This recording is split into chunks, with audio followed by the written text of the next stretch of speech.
this is Carrie O'Donnell from Tarot Soul Writer, and today I have a special guest with me, Olivia Brandi-Miller. Hello and welcome. And we're going to talk today about the human design system, which I found very intriguing, and has a lot of good opinions about the system. But let's start first with who you are, Olivia. Introduce yourself to my audience. Hello, my name is Olivia, and I'm 21 years old, and I'm currently in school. I may or may not be in school in the short term. I'm not quite sure yet.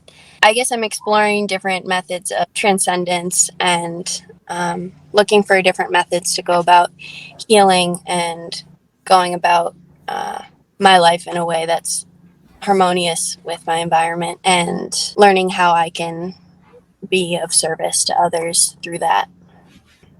And one of the reasons I got connected with you is I was actually watching a YouTube video. A girl named Stella hikes. You probably don't know this. I didn't even discuss this with you because I'm really into hiking as a form of meditation and so forth. So my son was next to me and said, that woman, Stella, reminds me so much of this girl that I know.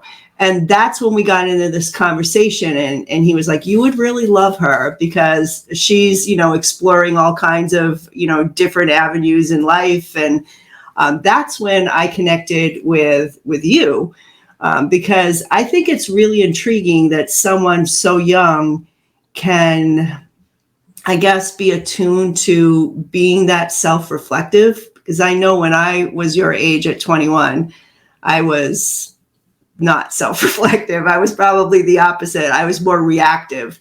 So do you feel like you represent a lot of people in your generation, or do you feel like this is real? You are like an oddball in a sea of younger people right now? I guess I don't really feel like I'm an oddball.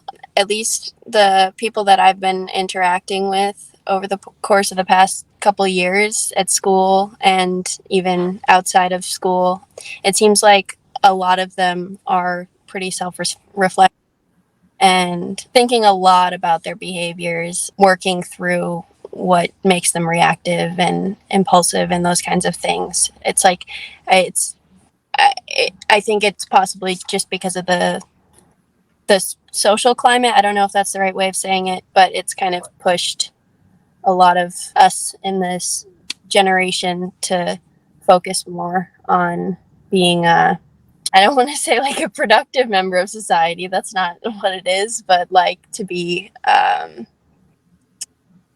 maybe to be good, or to be true. I guess to be true and authentic. I guess authenticity has been pushed a lot throughout our upbringing through like television and all of that. I think that's really been a motivating factor.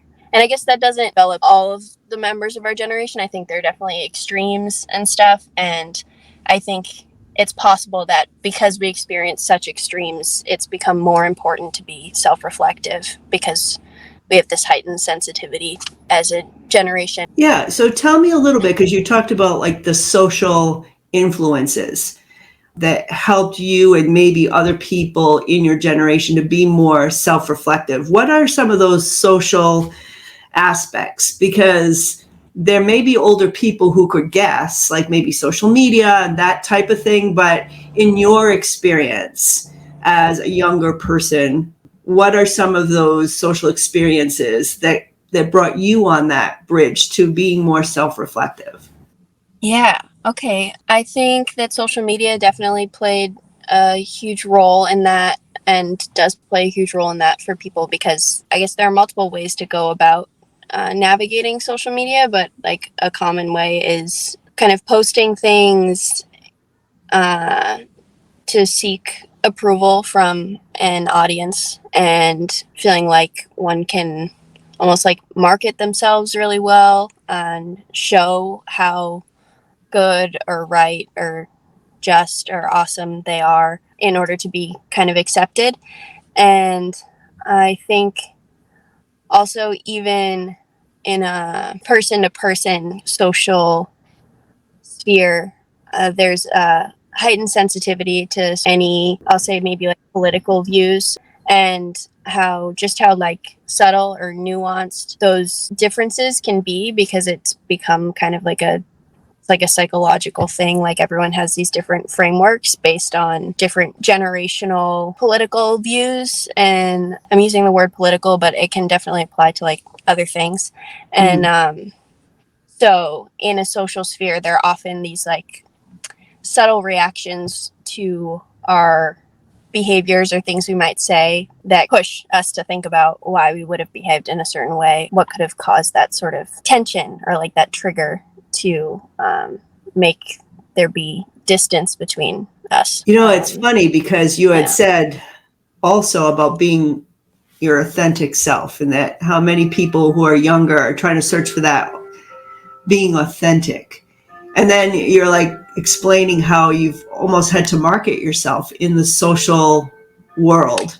There's kind of a lot of emphasis on social aptitude, and then going back to social media, so much communication through the phone too, which I think it makes it harder to develop authentic intimacy with other people when there's a lot of communication through phones and through social media. It also can easily turn into a bit of a game. It can become more about a love of power rather than enjoying kind of like the power of love in our dynamics.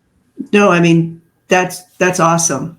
And I think that it almost sounds like your search for authenticity is that connection with the self again, that connection with when you're talking about being able to connect with other people and having that sort of authentic love, it's almost like going back to, I need to know myself. I need to love myself and figure out who I am before I can connect to other people. Is it really that simple, or do you think there's more to it than that?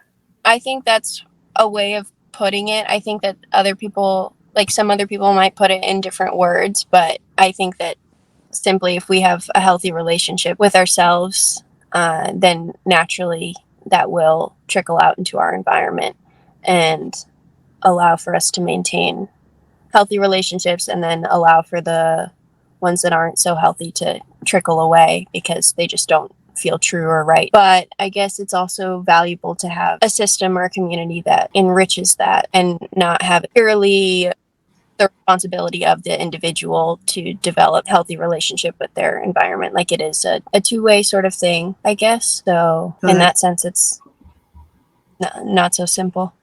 Yeah, I was going to say that's an excellent point. I love how you pointed out the idea of connecting with community and communities of people. Have you had those experiences where you've, on this journey of self-reflection, been able to connect to different groups in order to help you along your way or to learn something more about yourself? A little bit. I think I'd like to experience that more, and I have personal I can tell that I have personal blocks that I'm working through that prevent me from integrating well with a community or group. But over the course of the past few years, have found myself kind of jumping around through different communities or groups, and with that, I guess I'm able to see why various people have the different perspectives that they do, and I personally just don't know, I guess, where I fit into it. Yeah. What are some of the different ways you've practiced self-reflection over, I'm going to assume maybe, well, I don't know. I mean, I'll let you just tell me if there was ways that you did that even like really young. But I was thinking probably most of your self-reflection may have come in your teenage years as you began to enter adulthood. But you can tell me, what are the different ways you were able to connect with yourself and really reflect on things and take that time? Yeah, I think it started out with just using the notes app on my phone. I would sit there for a really long time and just like keep typing to myself. So kind of, I guess, like journaling, but like that was where it started. And then more recently, it's been a lot of journaling and occasionally trying to delve into movement therapy. And I do talk therapy. I speak with a therapist monthly, and I meditate occasionally, and I think that would be really helpful to practice more consistently. Definitely pro meditation. Yeah, something I'd like to do more of. And I've used tarot cards as well. I have some myself, and I found that to be kind of fun. And I also use Google a lot, where like something pops into my head and then I go down rabbit holes. And so some of these things are like also I've found to be productive, but also can be kind of destructive because it's super easy to go down rabbit holes in your mind. And at this point in my life, and I think at this point in a lot of other people's that I'm engaging with, we're really stuck in our minds or addicted to our own thoughts, which makes it much harder to experience presence. And something else I do is it's analysis paralysis, where I sit and think a lot. I love that. That's so true about being addicted to your own thoughts and going down rabbit holes. I've gone down many rabbit holes. I have lost 2-3 hours sometimes. Like, it's time that just disappears. I don't know if you've ever had that experience where you're sitting there and I don't know, it could be like a Google search or I'm thinking about something and then I don't know. Yeah, Google is often part of the rabbit hole now that I think of it. And you just lose time. I've definitely done some reflecting on just being more, I don't want to say productive because sometimes that's not healthy either, but like being more productive in my time. But maybe I just want to say just be more mindful of where I'm putting my time because it's huge. We lose, like you said, being addicted to your own thoughts. Sometimes self-reflection can go down a different path that's instead of enlightening, maybe more self-destructive. Have you found that to be true? Yes, I have found that to be true. And I think that rings more true for myself at this point in my life than it being a source of enlightenment. I think that I'm definitely in like a state of stagnancy in a lot of ways because of that. And I'm just grateful to know that I have the tools and resources and communities and like, all of these opportunities that I can take advantage of. But yeah, it's self-destructive right now, I think, in a lot of ways. Yeah. Now tell me, because I want to segue into human design, because at one point you bumped into this, how would we want to say, a system, like a system that can, from what I understand, and I'm hoping you can talk about it, it's a combination of astrology and was it I Ching and just some other twists. Could you talk a little bit about what it is in general as a system and how you bumped into it? Human design system is like I guess a more in-depth system of astrology where it includes the chakras and provides you with like a blueprint of how energy is received and channeled through your body and what aspects of yourself are kind of defined in you from birth and then what aspects are open, meaning they have no definition, so they're vulnerable to conditioning from your environment.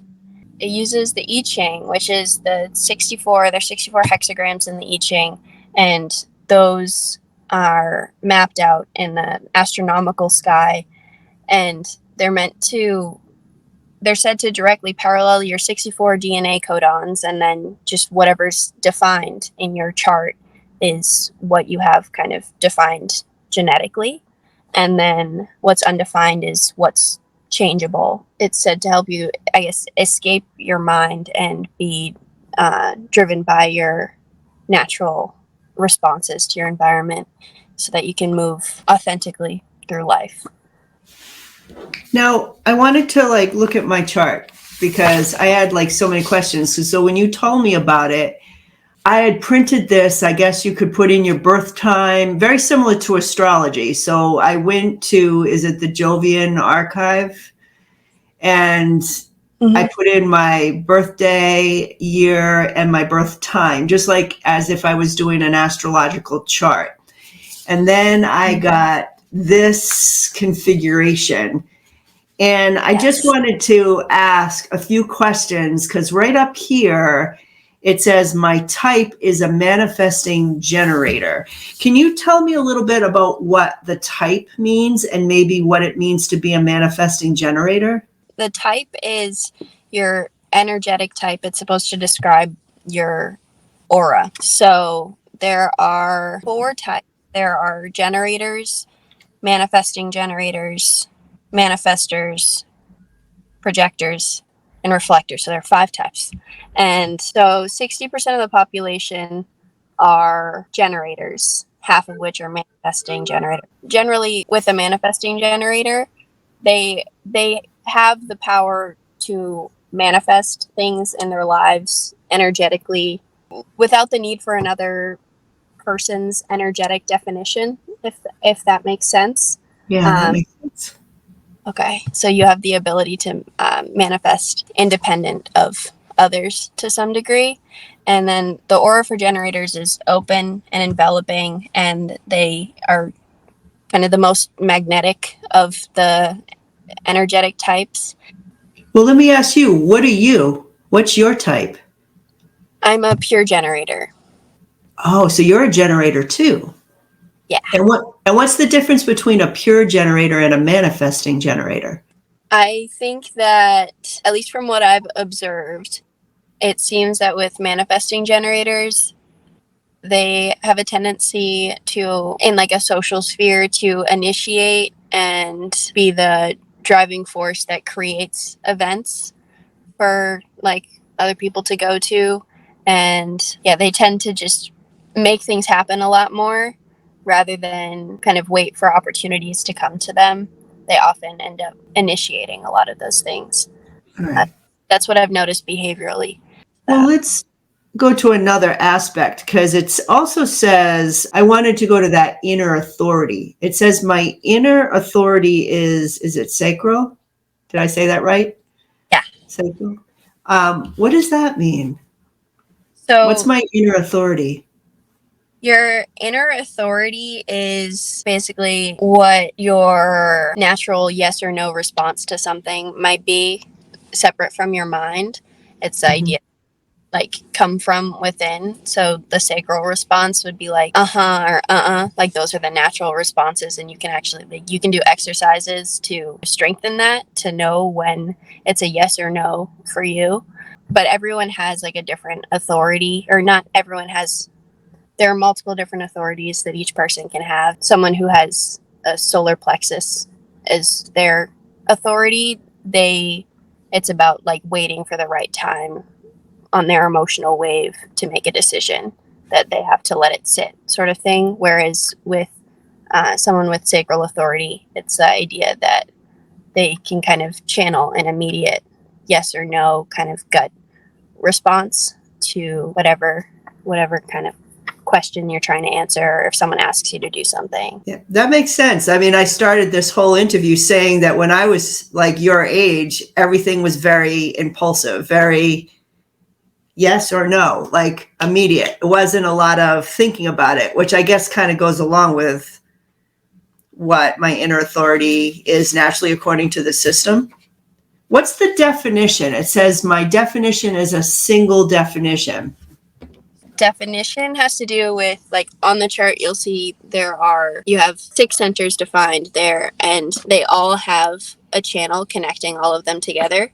So they're all each energy center is able to communicate with one another, creates a single kind of stream or single definition. Whereas like for some people, they might have split definition, meaning that like 2 centers are connected by a channel and then 2 other centers are connected by a channel, but those aren't connected together, meaning that they have different of communication that don't overlap with each other.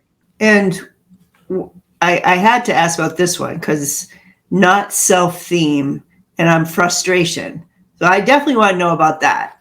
What does it mean, like a not self-theme? It's the idea that when you're not in a state of alignment, or when someone is not in a state of alignment, they're going to be experiencing a not self theme in their life. For generators, the not self theme is frustration. So it's the idea that if you're moving in a way or navigating your life in a way that is not conducive to your like natural state of being, it will manifest as frustration at its core.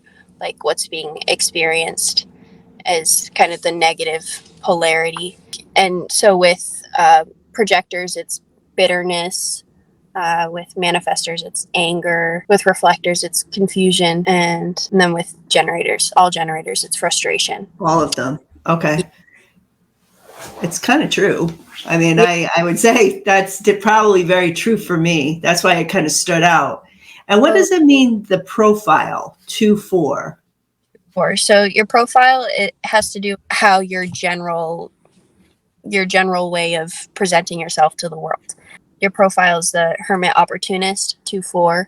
So it would be that consciously the hermit generally want to themselves to some degree, not really want to engage with the outside world.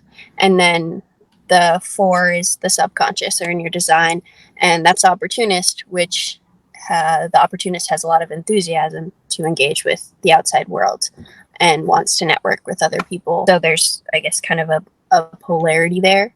Yeah, And I was going to say they seem to like be opposites. And that's something that's within my energy. Is that kind of what that means? Yeah. Yes. So, and that comes from the sun and the earth placements on your chart. But each person generally has a whole range of profile lines associated with all the other planets on their chart as well. So that's going to be like the loudest profile that you experience, possibly the hermit opportunist. But throughout the whole chart, you may be experiencing, like, there's also the investigator and the martyr and the role model. I'm forgetting one of them, but that's okay. But just in general, did you notice anything about my chart or about what it would say about me that you could kind of say in general? I can share some things about the energy centers. You have 6 of your centers are defined. So you have a defined head center, defined ajna, throat, identity, will, and sacral. And you have an open root center, open solar plexus, and an open spleen. With having a defined head center, you are less likely than those with open head centers to think about things that don't matter. That there's a not self theme associated with each energy center, and the majority of the population has an open head. And then for the ajna, you have the ability to communicate certainty and know when you're certain. And there are a lot of people who have open ajna centers as well, meaning that oftentimes they will communicate certainty about things, even if they don't quite know if they're actually certain about them. And defined throat center would mean that you're born with your own way of speaking and doing things and engaging with the world. And that doesn't mean that you wouldn't have learned things from your environment as well, but there is a sense of definition in your voice and in your way of moving through life. And having a defined identity center would mean that you would have relatively strong internal compass, this sense of direction in life. Like, even if you're not quite sure where you're going, you have a sense of where your heart is and where you're headed along your life path, sort of thing. And then a defined will center or heart center would mean that you have consistent access to willpower. That's also pretty uncommon according to statistics that I've seen. Oftentimes, something, I don't know if you have experienced this, but for those who have a defined will center, when engaging with people who don't have consistent access to willpower, you might find that oftentimes people seem to be more driven when they're around you than when they're not. If that makes sense. No, that makes sense. Yeah, I've experienced that myself, because I don't have a defined will center, but my brother does. And I have found that could just be because he's my brother, but when I'm around him, I feel like I'm more on it, or I have more access to this willpower, this energy to actually put toward things. And then when I'm away, it's not as present, because that's the other thing, the concept of the human design system, that once you're when you're sharing energetic space with a person, you kind of become one, just to some degree. And then you have open root, solar plexus, and spleen center. I guess having an open solar plexus center means that you don't have your own like emotional wave that you follow. It doesn't mean that you don't have your own emotions, but it doesn't follow like a certain kind of pattern or cycle. At least that's how I've kind of interpreted it. And then having an open spleen center, you wouldn't have been born with a defined sense of survival instincts. Holding on to what isn't good for you, that's what it is. With the open spleen center, the not self theme for that is holding on to things that aren't good for you. Okay, I will say that that's absolutely true through my whole life. Yeah. So you hit, I mean, the system hit on that one. Totally. That is very true. If I said that was my Achilles heel, for sure. Holding on too much. Yeah. And I should have let go of whatever it was a long time ago, that kind of thing. So let me ask you, how has human design, or at least learning about it, I'm going to ask you a twofold question.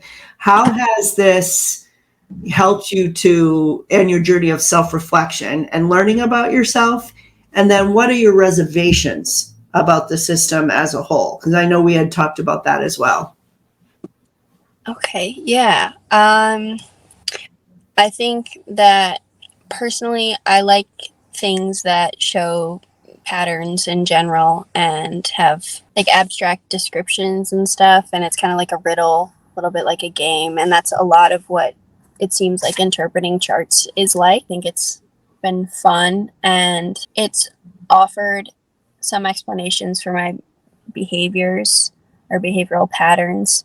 And there can be some level of relief or some positive feeling associated with knowing where certain behaviors are stemming from. And I think that the system was introduced to me at a pretty mystical sort of time, kind of a dreamy time in my life where I was like not super grounded. And the individual that delivered the information to me, also, there are some like parallels in our charts that made me feel kind of like it was written in the stars to find this system and delve in. But I think that it can encourage a lack of grounding to some degree. If someone is in an emotionally vulnerable position, it can contribute to kind of a fantasy world that is not so grounded and not so easy to integrate. Well, it's interesting that you said that, because when I was like, oh, human design, this is really interesting. And I did a lot of background, like reading on it as much as I could without diving into all of the books, which I still might, just to kind of form my own opinion. Totally. But there were people online who actually said, is this a cult? You know, like, what is this about? Like, there were actual discussions, like on Reddit and stuff, where people asked that.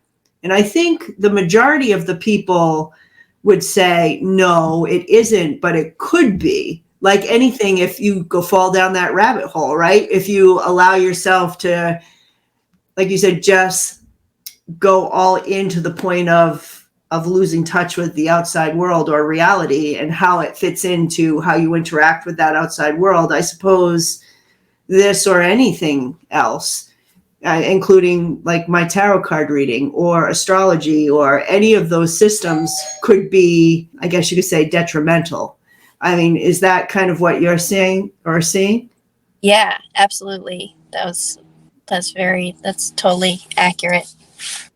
This is awesome. Would you mind if I pulled a few cards around like concluding the interview, and just, are you open to that, to see what the cards are saying about human design and our interview today? Are you good with that? I'm all right. Let's take a look at what this is all about, or what messages I can get concerning human design as a tool for self-reflection. Let's take a look. All right, so I pulled the Four of Cups. I don't know if you can see this card, but It's kind of like the girl is waiting. It's a card of reflection. It's a card of, I have all these, the 4 cups are all around her. I have all these opportunities, but I don't really know which one to choose. It's funny because sometimes this can be apathy or boredom. You can kind of see that expression on her face. Which direction do I go in? So this could be one of those things to kind of reflect on or pay attention to all the things that you have to offer. The 4, it's funny, we're getting all 4s. The 4 of Pentacles is reversed here. And that is about, when it's upright, it's like all the stuff you stuff inside, all the stuff that's down deep. In reversal, this is kind of like saying it can be a form of reflection, if I put this together, that can allow stuff from the inside to be drained out. But it's interesting, you talked about grounding. This can be a card of not being grounded. So it can also, it has that dual effect that sometimes if you overdo this, it could be something that destabilizes you. Now I pulled 2 4s, which is like, think of the 4 legs of a table in numerology. It is a stabilizing card. I feel like the overall message here is, this can really help in forms of reflection, but it can also generate instability. And then my next card is the Death card and the Rebirth card. So it's death and rebirth. So I don't know how knowledgeable you are at tarot, but death cards rarely mean actual physical death or anything like that. It's usually about something ending in your life, and there's some form of transformation or rebirth. So I kind of take this as a message of getting those emotions out, getting what's uncovered, like uncovering things about yourself, and having some sort of a transformational experience. And my final outcome card, the 2 of Cups, is reversed. This is about relationships. Very interesting, because we started this whole conversation when we talked about your own journey and just that idea of your generation and how you were forming relationships with your outside world, but you turned inward to have a relationship with yourself, to be more authentic. And we talked about social media. This outcome card is specifically talking about partnerships, collaborations, but it's in the reversal. So it's almost like saying in human design, if you go too much into this, you can have a transformational experience, but it may not help you per se with how you interact with others. Yeah. Like this could be something you still have to work on. Like, okay, I did all this and I'm this and I'm that, and I know more about myself, but I still have to work on this and how I interact with my partnerships. And this, to me, sometimes this is a good marriage card, but it doesn't have to be about marriage. It can be about any kind of relationship or partnerships that we have in our lives. So that's kind of interesting. I think, like, overall, like any system, tarot, astrology, all of it, I think it can be helpful. I think you would be agreeing on that. But at the end of the day, it's almost like Spirit saying we still have to interact with one another. That's still part of the process, the learning process for being here on the earth plane. I don't know. What do you think? I think that's really true. I think that's also been shown up to me, because I was talking about the human design system last night with one of my roommates, and just how, just in general, that it's really important to remember that we're in the physical world. Like this is what we're navigating.